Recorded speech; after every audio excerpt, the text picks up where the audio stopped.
श्री स्वामी समर्थ.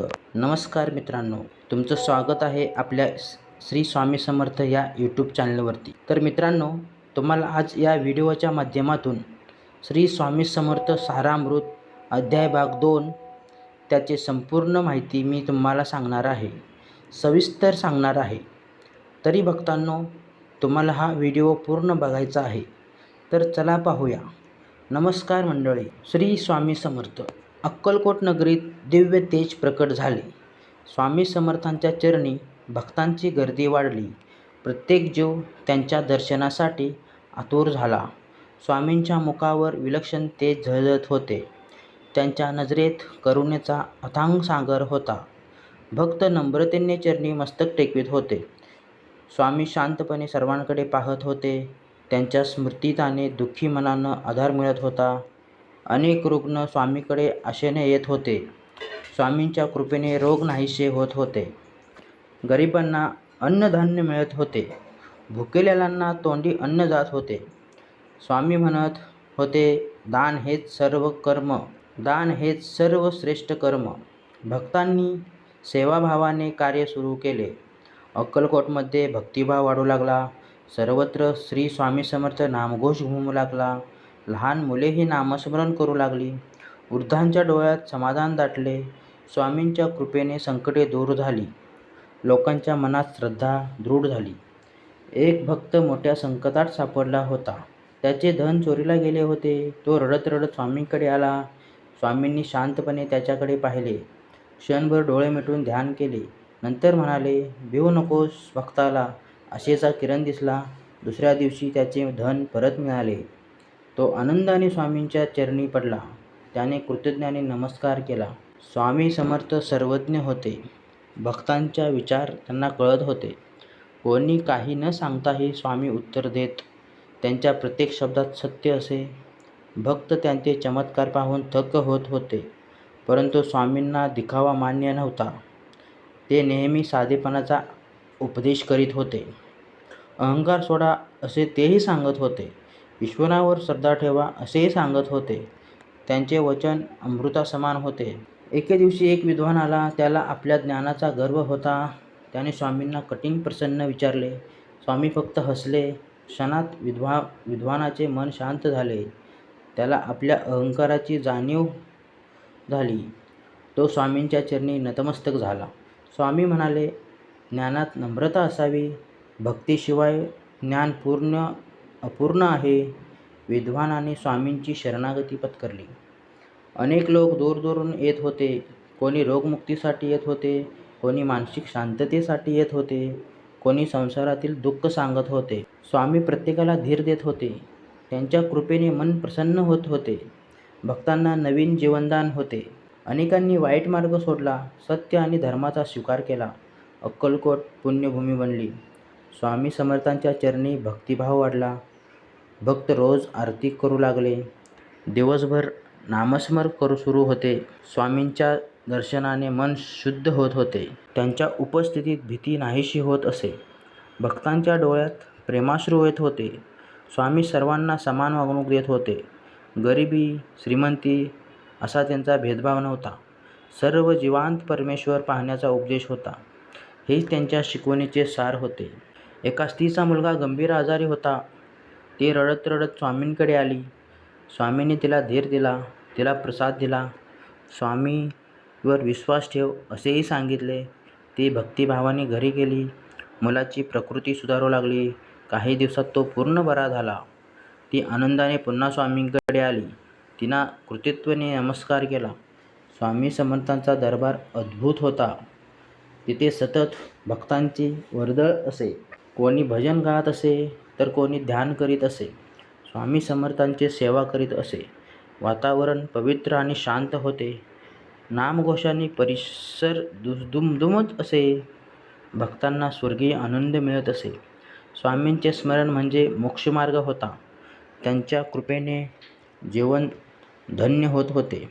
स्वामी म्हणत, सत्य बोला, दुसऱ्याला कधी दुःख देऊ नका, आईवडिलांची सेवा करा, गरिबांना मदत करा, ईश्वरांचे नाम सतत घ्या. त्यांच्या या शिकवणीने समाज बदलला. लोक सदाचाराकडे वळले. भक्तिभावाने जीवन जगू लागले. स्वामींची कीर्ती दूरवर पसरली.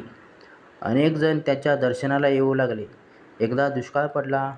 लोक अन्नासाठी त्रस्त झाले होते. भक्तांनी स्वामीकडे प्रार्थना केली. स्वामी शांतपणे बसले होते. मुसळधार पाऊस सुरू झाला. थोड्याच वेळात आकाशात ढग जमले. शेतकऱ्यांच्या चेहऱ्यावर आनंद फुलला.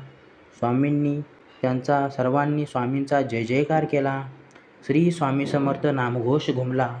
संपूर्ण अक्कलकोट आनंदित झाले. स्वामी समर्थांचे जीवन करुणामय होते. ते सर्वांवर सन्मान प्रेम करीत होते.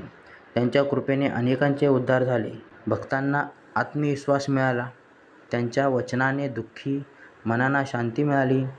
स्वामींची महिमा अपरंपार होती. त्यांच्या चरणी सदैव नतमस्तक राहिले. अनेकांनी स्वामींना दत्तावतार मानले. त्यांच्या स्मरणाने संकटे दूर झाली. भक्तांच्या जीवनात प्रकाश पसरला. स्वामी समर्थांच्या Incoming voice call from Sonny दरबारात A. Confused शांतता face. नांदत Confused होती. face on SIM भक्तांच्या SIM1. ओठावर नामस्मरण सुरू होते. सर्वत्र भक्तीचे Incoming वातावरण पसरले. स्वामींच्या दर्शनाने मन प्रसन्न होत होते.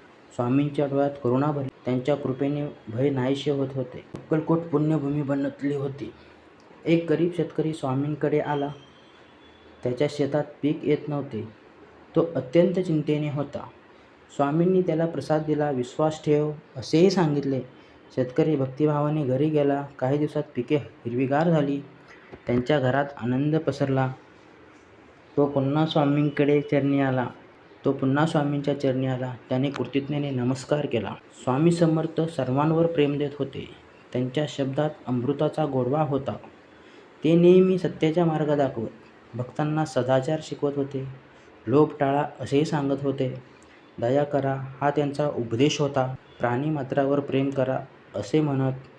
त्यांच्या शिकवणीने समाज बदलत होता. लोक भक्तिमार्ग स्वीकारत होते. स्वामींच्या दरबारात चमत्कार घडत होते.